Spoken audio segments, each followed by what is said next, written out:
शहजादा ज़हीर तख्त नशीन हो रहा था और वह अब नए बादशाह बनने वाले थे। हालांकि यह खुशी का मौका था, लेकिन किसी भी जश्न की कोई भी तैयारी नहीं की गई थी, क्योंकि कुछ दिन पहले ही उनके वालिद बादशाह अहमद का इंतकाल हो गया था। अचानक हुए इस इंतकाल से सब लोग हैरान थे और किसी की समझ नहीं आ रहा था कि यह क्या हो गया, क्योंकि बादशाह अहमद सिर्फ 52 साल के थे और पूरी तरह से ठीक थे, सेहतयाब थे। लेकिन अचानक हुई मौत ने सबको हैरान कर दिया। मल्लिका को यह किसी की चाल लगी, लेकिन यह किसने किया था, यह पूरी तरह से जाहिर न हो पाया। बादशाह अहमद के दरबार में कई मंत्री थे, लेकिन उनका सबसे करीबी मंत्री हैदर, जो उनका सबसे खास था और जिस पर उन्हें सबसे ज्यादा यकीन था और बादशाह उसे अपना दायां हाथ मानते थे, उनकी मौत से बहुत गमगीन था। और मल्लिका आलिया को सबसे ज्यादा शक उसी पर था। जब शहजादे ज़हीर ने गद्दी संभाल ली तो उन्होंने अपने वालिद की मौत को अल्लाह की रज़ा मान लिया और अपने काम में ध्यान देना शुरू किया। बादशाह अहमद ने अपने बेटे ज़हीर की शादी पड़ोस के मुल्क की शहजादी के साथ तय कर दी थी, जिसका नाम जुलेखा था। वह बेपनाह खूबसूरत थी, लेकिन बादशाह की मौत के बाद यह रिश्ता अधबर में लटक गया था।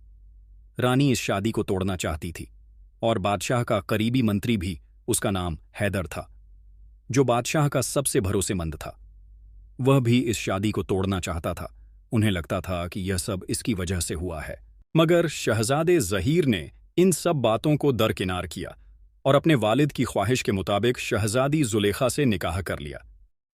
शहजादी जुलेखा बहुत ही अक्लमंद थी और वो शाही कामों मशवरे देती थी। शहजादी जुलेखा के पास एक तोता था। उसकी सबसे खास बात यह थी कि वह इंसानों की तरह बात करता था। तोते ने रानी को मशवरा दिया कि अपने हाथों से खाना बनाकर बादशाह को खिलाया कीजिए। कभी भी किसी दूसरे के हाथ का बना हुआ खाना बादशाह को नहीं खाना चाहिए। अगर कभी ऐसे हालात हो जाएं, खाना कोई और बनाए, तो खाने को पहले अच्छी तरह से जांच लिया जाए, उसके बाद बादशाह ज़हीर को खिलाया जाए। तोते ने कहा, मुझे इस महल से साजिशों की बू आ रही है, इसलिए मल्लिका आपको मोहतात रहना होगा। मल्लिका जानती थी कि बादशाह इस बात के लिए राजी नहीं होंगे, क्योंकि वह किसी के भी बनाए हुए खाने से परहेज नहीं करते थे। तब मल्लिका ने अपनी मन में एक मंसूबा बनाया। उन्होंने बादशाह से कहा, मैं एक बहुत बड़े फकीर की बात आपको बताने जा रही हूं, आप ध्यान से सुनो। उन्होंने कहा था कि तुम्हें अपने शौहर की खिदमत करनी चाहिए और उसके लिए खाना बनाना चाहिए, और अगर तुम्हारा शौहर किसी दूसरे के हाथ का बना हुआ खाना खाएगा फिर अच्छा ना होगा। यह प्लान भी रानी को तोते ने ही बताया था। रानी की इस बात को बादशाह ज़हीर ने उसी वक्त मान लिया। इस तरह मल्लिका बादशाह को समझाती रहती कि बिना जांच किया कहीं भी खाना ना खाए। वक्त बीतता गया और दोनों की शादी को 4 साल गुजर गए, लेकिन अभी तक उनके यहाँ कोई औलाद न हुई। यह देखकर मंत्री हैदर काफी परेशान हुआ और उसने बादशाह से कहा, आली जनाब, शादी के 2 साल या 1 साल बाद ही औलाद हो जानी चाहिए, लेकिन अब तो पूरे 4 साल बीत गए हैं और अभी तक कोई भी औलाद ना हुई। मेरी मानिए तो किसी हकीम से मशवरा लीजिए, वह जरूर कोई ना कोई रास्ता दिखाएंगे जिससे आपको और रानी जुलेखा को औलाद मिल सके। फिर उस मंत्री ने कहा कि मैं एक हकीम को जानता हूं जो बहुत ही बूढ़े हैं और कहीं आ जा नहीं सकते, इसलिए रानी को वहां जाना होगा, क्योंकि अपनी परेशानी को वह स्वयं ही ठीक तरीके से हकीम को समझा सकती है। बादशाह ने उसी वक्त जवाब दिया, इसमें कौन सी बड़ी बात है, मैं रानी के तोते को आपके साथ भेज दूंगा। रानी अपनी परेशानी उस तोते को बता देगी और तोता वही बात उस हकीम को सुना देगा। इस तरह परेशानी का हल ही निकल आएगा और रानी जुलेखा को कहीं जाने की जरूरत भी ना पड़ेगी। मंत्री ने जवाब दिया, बादशाह सलामत, मैं भी यही सोच रहा था, लेकिन आपसे कहने में हिचक रहा था। अगले दिन ही मंत्री तोते को लेकर उस हकीम के पास चल पड़ा। उसका हकीम के पास जाने का कोई इरादा न था, क्योंकि असल में ऐसा कोई हकीम था ही नहीं। मंत्री तोते को लेकर जंगल की तरफ चला गया। तोते को यह देखकर शक हुआ, क्योंकि मंत्री ने अपना रास्ता बदल लिया था, जबकि उसे दूसरी तरफ जाना चाहिए था। उसे महसूस हुआ कि जरूर मंत्री कोई चाल चल रहा है। शुरुआत में मंत्री ने तोते को अपने कंधे पर बिठाया था, लेकिन अब उसने उसे कसकर अपने हाथों में जकड़ लिया। यह देख तोते ने कहा, मंत्री जी, क्या आप मुझे आजाद कर सकते हैं? तोते ने मंत्री से कहा, मंत्री जी, मुझे जंगल के फल खाने की ख्वाहिश हो रही है। बहुत दिनों से मैंने जंगल के फल नहीं खाए। मेहरबानी करके कुछ देर के लिए मुझे आजाद करें और मैं फल खाकर फिर आपके साथ चलूंगा। मंत्री जालिमाना हंसी हंसते हुए बोला, आज मैं तुझे ऐसा फल खिलाऊंगा कि तू कभी उड़ने के लायक ना रहेगा। तू बहुत ही हमदर्द बनता है और रानी की बहुत मदद करता है। तेरी अक्लमंदी की वजह से ही वो रानी जुलेखा हर वक्त इतनी मोहतात रहती है। तोते ने घबराते हुए कहा, मंत्री जी, यह आप क्या कह रहे हैं? मैं कोई चालाक नहीं, बल्कि आप सबसे ज्यादा होशियार हैं। मैं तो बस एक आम सा तोता हूं। जो भी मुझे पालता है, मुझे खाना देता है, मैं उसी की तारीफ करता हूं। अगर आप चाहे तो आज से मैं आपके साथ रहूंगा और सिर्फ आपकी तारीफ करूंगा।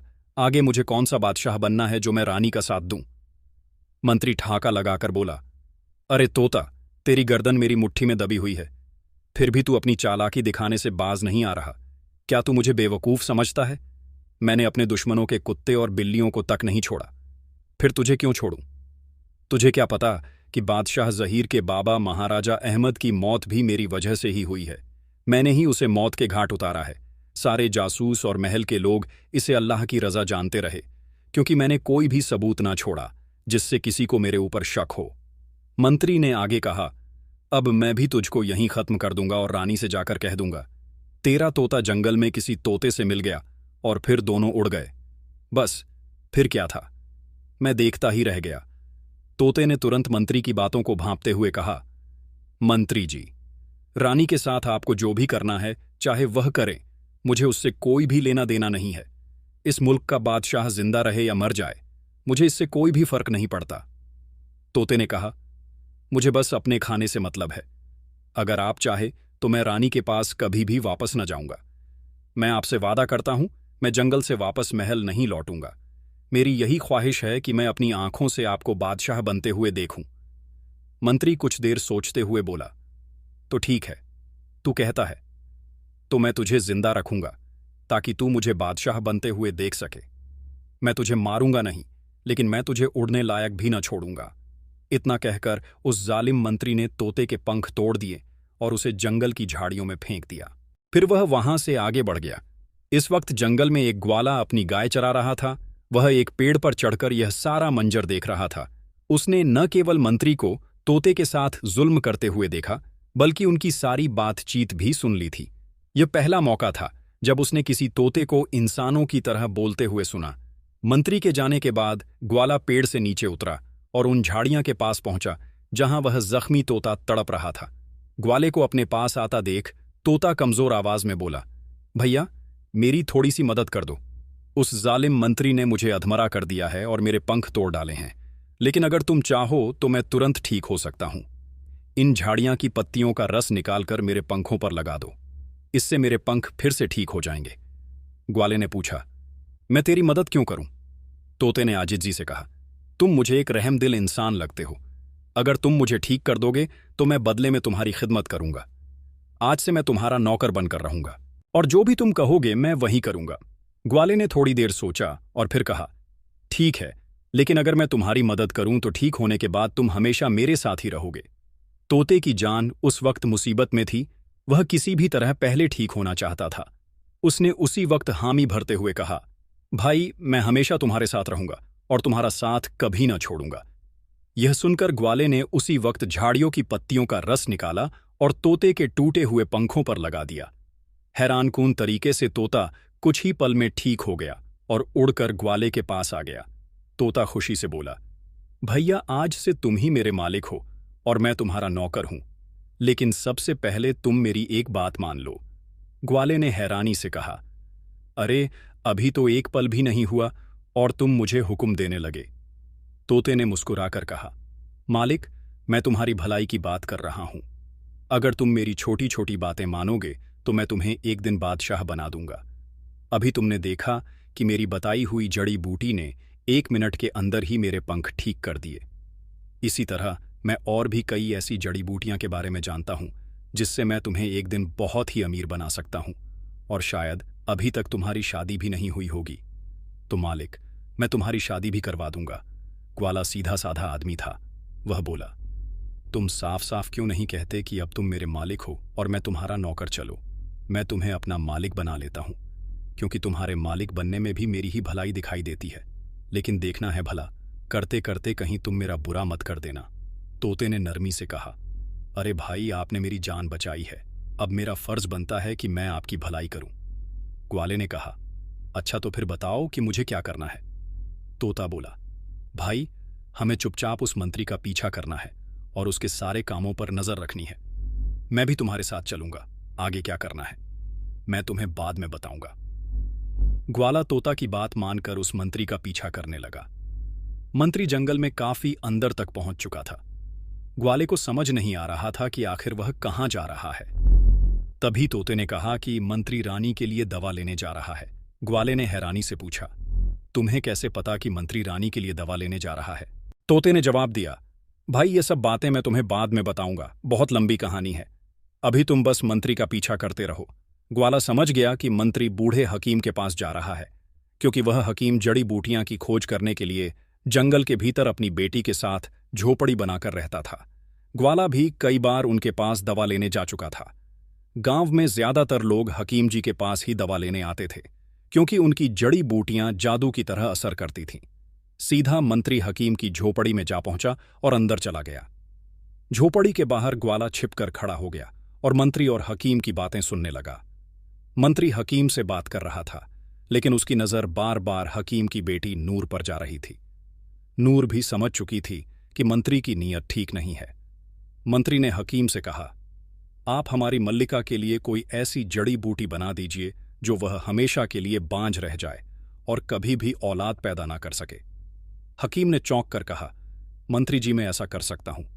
मेरा काम तो लोगों का भला करना है। मैं यह नहीं कर सकता।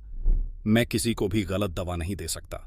मंत्री ने धमकी भरे लहजे में कहा, देखो जितना कहा जाए उतना ही करो, क्योंकि इसमें तुम्हारी ही भलाई है। आज नहीं तो कल मैं इस मुल्क का बादशाह बन जाऊंगा।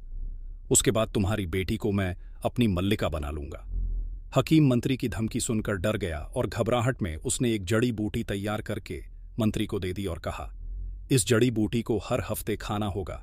3 महीने तक इसे लेने के बाद मल्लिका कभी भी औलाद का सुख नहीं पा सकेगी। मंत्री खुशी खुशी हकीम को 500 सोने की अशर्फियां देकर चला गया। हकीम की आंख चमक उठी। मंत्री के जाते ही वह हकीम अपनी बेटी से बोला, मैं तो बिना वजह उस मंत्री से डर रहा था। वह तो बड़ा ही भला आदमी निकला। अगर वह बादशाह बन गया तो मैं तेरी शादी उससे कर दूंगा। नूर गुस्से से बोली, बाबा आप जानते हैं कि वह एक मक्कार आदमी है। वह हमारे बादशाह और मल्लिका के साथ धोखा कर रहा है। आपको उसका साथ नहीं देना चाहिए था। मैं किसी गरीब आदमी से शादी कर लूंगी, लेकिन उस मक्कार आदमी से कभी भी शादी ना करूंगी। हकीम ने भारी आवाज में कहा, बेटी राजा महाराजाओं की जिंदगी का कोई भरोसा नहीं होता। कल क्या होगा? अगर कल को यह मंत्री बादशाह बन गया तो हमारे दिन बदल सकते हैं। उधर तोते ने देख लिया कि मंत्री राज दरबार की ओर लौट चुका है। वह तुरंत ग्वाले से बोला, भैया जल्दी से मुझे हकीम जी के पास ले चलो। ग्वाला और तोता तेजी से हकीम जी की झोपड़ी की तरफ बढ़े और वहां पहुंचकर तोते ने हकीम से कहा, हकीम जी आप हमारे बादशाह के साथ धोखा कर रहे हैं। मैंने सब कुछ अपनी आंखों से देखा है और सुना है। मैं इस मल्लिका का तोता हूं जिसके लिए आपने वह गलत दवा दी है। अगर मैंने बादशाह को जाकर यह सब बता दिया तो आपको फांसी पर लटका दिया जाएगा। हकीम घबरा गया कि यह नई मुसीबत कहां से आ गई। यह बोलता हुआ तोता और यह ग्वाला कहां से आ गए? अगर मैंने मंत्री का साथ दिया तो मुझे भी फांसी हो जाएगी। वह घबराकर कहने लगा, भाई तोता इसमें मेरी कोई भी गलती नहीं है। जब तुमने सारा कुछ अपनी आंखों से देख लिया है तो तुमने यह भी देखा होगा कि वह मंत्री मेरी बेटी को मोहरा बनाकर मुझसे जबरदस्ती वह दवा लेकर गया है। तुम मेरी मजबूरी को समझो और मुझे बचा लो। तोते ने इस वक्त कहा तुम्हारा जुर्म माफ करने के काबिल नहीं। तुम्हें तो फांसी की सजा मिलना तय है। अब तुम्हें कोई नहीं बचा सकता। हां, अगर तुम्हारी बेटी चाहे तो तुम्हें बचा सकती है। अगर वह मेरे इस दोस्त ग्वाले से शादी कर ले तो मैं तुम्हें बचाने का कोई ना कोई रास्ता निकाल सकता हूं। बल्कि मैं राजा से कहकर तुम्हें शाही हकीम भी बनवा सकता हूं। हकीम कुछ बोलता है, इससे पहले ही उसकी बेटी नूर आगे बढ़ी और बोली, मैं अपने बाबा की जान बचाने के लिए अभी और इसी वक्त इस ग्वाले से शादी करने को तैयार हूं। लेकिन बाबा आपको यह वादा करना होगा कि वह रानी को अब गलत दवा नहीं देंगे, बल्कि उस मंत्री को धोखे में रखकर वो रानी को ऐसी दवा देंगे जिससे वह औलाद पा सके। हकीम ने राहत की सांस लेते हुए कहा, बेटी तुमने बिल्कुल सही कहा। आज नहीं तो कल उस मंत्री की चाल सबके सामने आ ही जाएगी और उसका जुर्म एक दिन जरूर पकड़ा जाएगा। मैं अब रानी को ऐसी दवा दूंगा, ऐसी जड़ी बूटी दूंगा कि वह जरूर ही औलाद का सुख पा सकेगी। इस वक्त हकीम ने अपनी बेटी नूर का निकाह उस ग्वाले से कर दिया। ग्वाले ने तो कभी सपने में भी न सोचा था इतनी जल्दी उसे इतनी सुंदर बीवी मिल जाएगी। और यह सब तोते की वजह से हुआ था। वह तोता और अपनी बीवी को लेकर खुशी खुशी अपने घर लौट गया। उधर जब मंत्री बादशाह के दरबार में पहुंचा तो उसके साथ तोता नहीं था। यह देखकर रानी को बहुत ही हैरानी हुई। मल्लिका ने सोचा कि मेरा तोता कहाँ गया। मंत्री ने पहले से ही अपनी सफाई का मंसूबा बना रखा था। मल्लिका के पूछने से पहले ही उसने कह दिया कि महारानी जी, आपके तोते ने तो गजब कर दिया। जब मेरे साथ जा रहा था तो रास्ते में उसकी नज़र एक सुंदर तोती पर पड़ गई। उसे देखते ही वह उस पर आशिक हो गया और उड़कर उसके पास चला गया। मैंने बहुत ही खुशामद की कि वह मेरे साथ महल में वापस लौट आए, लेकिन उसने मेरी एक न सुनी। मंत्री की बात सुनकर मल्लिका को यकीन ना हुआ।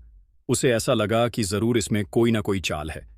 यह मंत्री झूठ बोल रहा है, मेरा तोता ऐसा कभी भी नहीं कर सकता। उसने सोचा, महल में उसे हर ऐशो आराम मिल रहा था, कहीं यह मंत्री झूठ तो नहीं बोल रहा। लेकिन बादशाह ने मंत्री की बात पर भरोसा कर लिया और बोला, छोड़ो तोते को, पहले यह बताओ कि क्या तुम उसे जड़ी बूटी को लेकर आ गए हो। मंत्री ने शीशी निकालकर बादशाह को देते हुए कहा, हाँ, मैं दवा लेकर आया हूं। यह कहकर उसने बादशाह के हाथ में वह शीशी दे दी, लेकिन तभी बादशाह की लापरवाही की वजह से वह शीशी हाथ से छूटकर फर्श पर गिर गई और मंत्री की सारी मेहनत पर पानी फिर गया। वह बेहद मुश्किल से 500 अशर्फियां देकर रानी को बांझ बनाने की दवा लेकर आया था, लेकिन बादशाह की लापरवाही की वजह से वह सब जाया हो गई। मंत्री को क्या पता था कि अल्लाह जिसका बुरा ना चाहे उसका कोई बुरा ना कर सकता है। बादशाह ने मंत्री से कहा, मंत्री जी, आज आप थक गए होंगे, पहले कुछ आराम कर लीजिए, लेकिन कल सुबह आप दोबारा से दवा लेने के लिए उस हकीम के पास जरूर जाएगा। मंत्री बोला, ठीक है, अब तो मुझे जाना ही पड़ेगा। दूसरे दिन ही मंत्री वापस जंगल में हकीम के पास पहुंचा। हकीम को बहुत ही हैरानी हुई, कल ही तो आप दवा लेकर गए थे, इतनी जल्दी फिर से क्यों आ गए? शायद यह मेरी बेटी के लिए आया होगा। भला हो उस तोता का जिसने मेरी बेटी का निकाह उसे ग्वाले से करवा दिया। मंत्री कहने लगा, हकीम जी, कल की दवा तो उस बेवकूफ राजा की वजह से गिरकर जाया हो गई है। यह सुनकर हकीम दिल ही दिल में बहुत खुश हुआ और अल्लाह का शुक्र अदा करने लगा, या खुदा, तूने मुझे एक बहुत बड़े गुनाह से बचा लिया। मैंने कभी भी अपनी जिंदगी में किसी को गलत दवा नहीं दी, मगर इस जालिम मंत्री ने मुझसे इतना बड़ा गुनाह करवा दिया था, लेकिन तूने मेरी मदद की और मुझे इस गुनाह से बचा लिया। फिर हकीम मंत्री से कहने लगा, कोई बात नहीं मंत्री जी, मैं आपको दूसरी दवा दे देता हूं। इस बार हकीम ने मंत्री को ऐसी दवा दी जिससे रानी को औलाद हो जाती और कहा, यह दवा पूरे 2 महीने की है।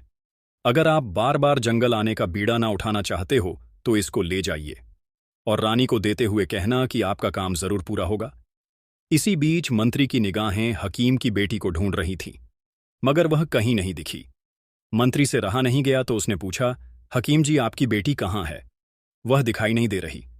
हकीम बोला, मंत्री जी, दरअसल मैंने अपनी बेटी की शादी बचपन में ही कर दी थी और कल ही उसका शौहर उसे विदा कर कर ले गया, क्योंकि अब वो सियानी हो गई थी, इसलिए मैं उसे मना ना कर सका।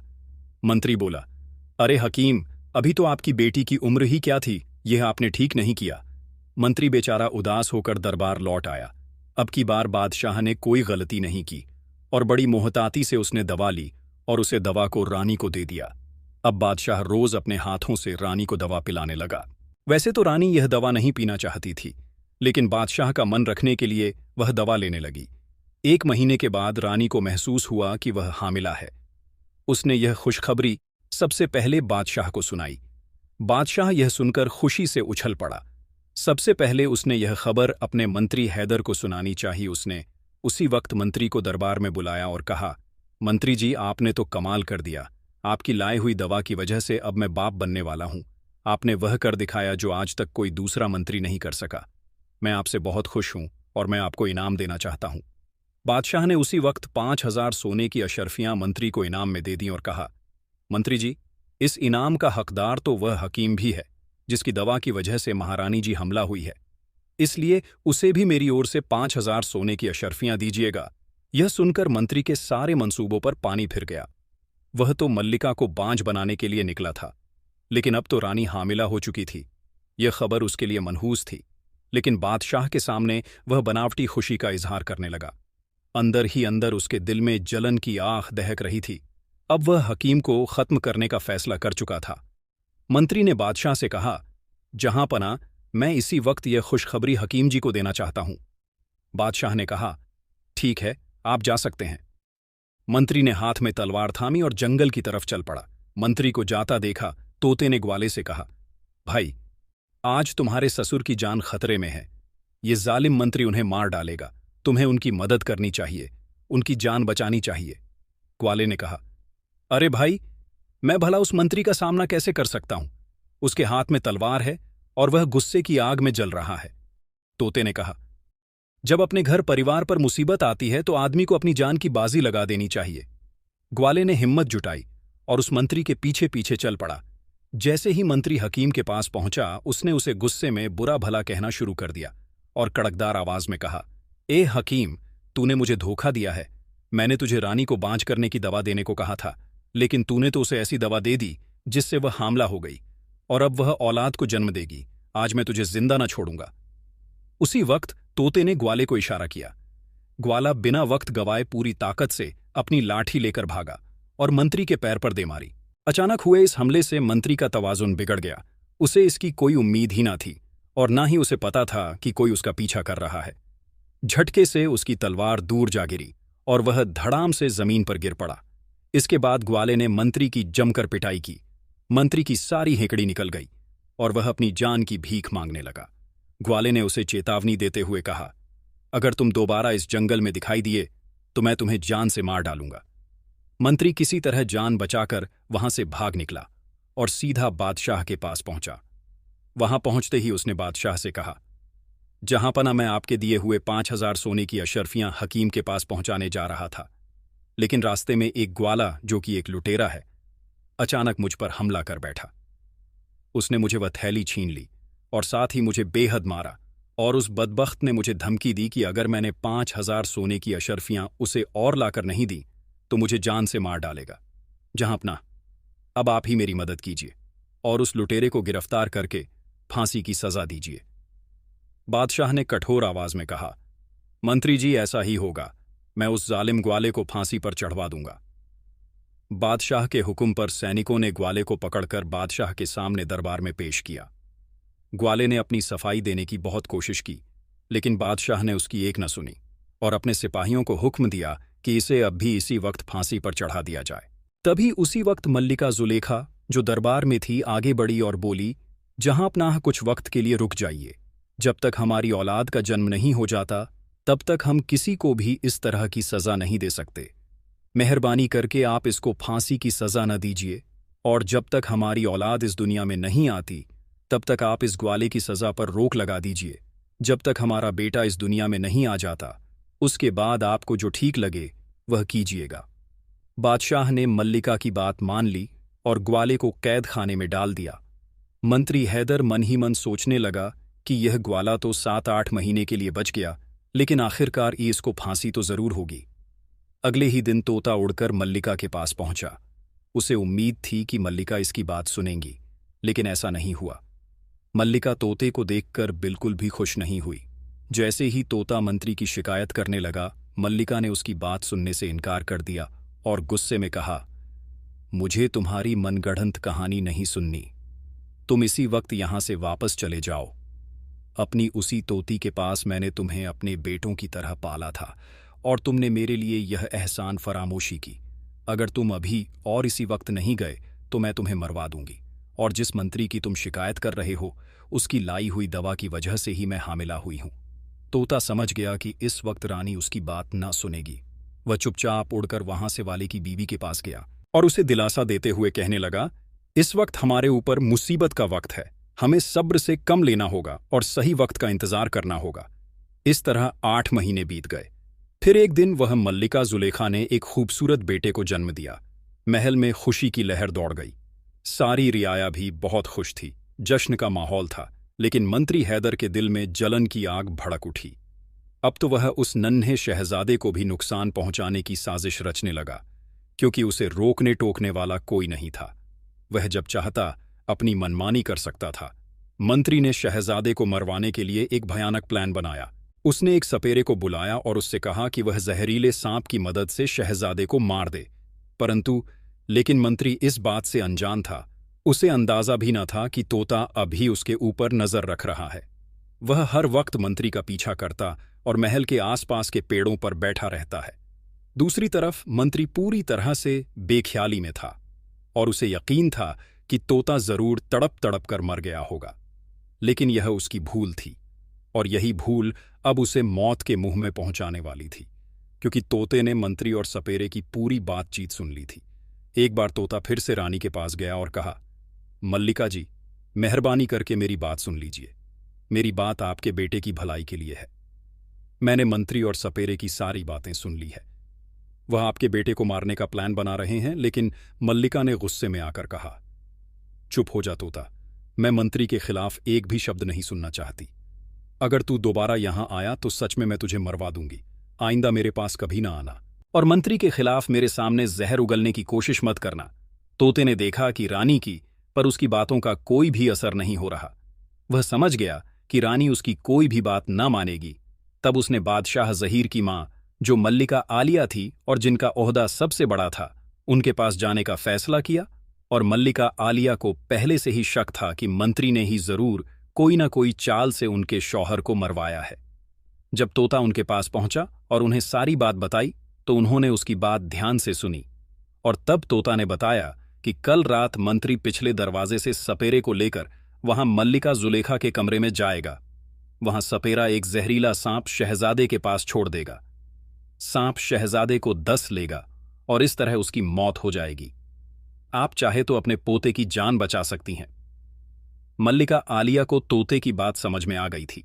अगले ही दिन रात के वक्त वह बादशाह के पास गई और बोली, बेटा, मैं तुम्हें कुछ दिखाना चाहती हूं, मेरे साथ चलो।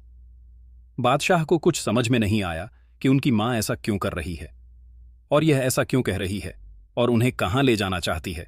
लेकिन फिर भी उनकी बात का मान रखने के लिए वह उनके साथ चले गए। मल्लिका आलिया बादशाह को एक खुफिया दरवाजे के पीछे लेकर गई और वहां छुप गई। वह दोनों वहां चुपचाप खड़े रहे और वह सब कुछ देखने लगे जो मंत्री हैदर और वह सपेरा करने वाले थे। जैसे ही मंत्री सपेरे को लेकर महल में दाखिल हुआ और वह दबे पांव छुपते छुपाते मल्लिका के कमरे की तरफ जाने लगा, बादशाह ने देखा कि सपेरे ने एक जहरीला सांप निकाला और उसे मल्लिका के कमरे में छोड़ दिया।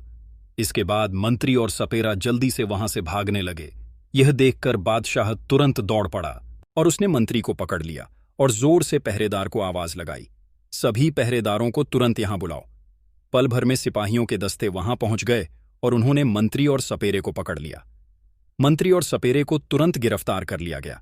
उधर रानी घबराकर चिल्लाने लगी, क्या कोई है? मेरे बेटे को सांप ने डस लिया है। यह सुनते ही महल में अफरा तफरी मच गई।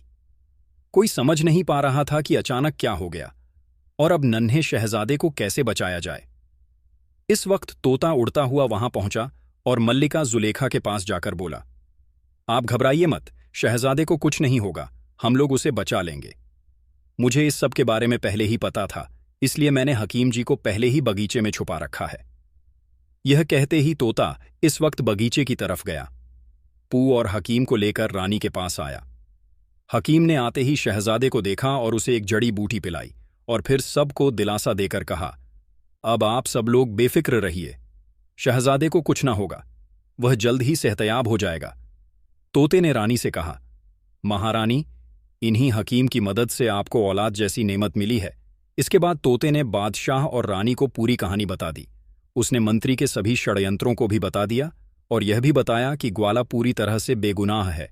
साथ ही उसने यह राज भी खोल दिया कि बादशाह द्वारा दिए गए 5000 सोने की अशर्फियां हैं, उसने अपने घर में छुपा रखी है। तोते ने आगे कहा, आपके बाबा बादशाह अहमद को मौत के घाट उतारने वाला कोई और नहीं बल्कि यही मंत्री था। अब मंत्री क्योंकि रंगे हाथों पकड़ा जा चुका था और उसके सभी जुर्म बादशाह के सामने आ गए थे। बादशाह ने उसी वक्त फैसला लेते हुए हुक्म दिया कि मंत्री को फांसी पर चढ़ा दिया जाए। इसके बाद बादशाह ने तोते से कहा, मुझे माफ कर दो, मंत्री की बातों में आकर मैंने तुम्हें बुरा भला कहा। अब बताओ, मैं तुम्हारी इस मेहरबानी का बदला कैसे चुका सकता हूं?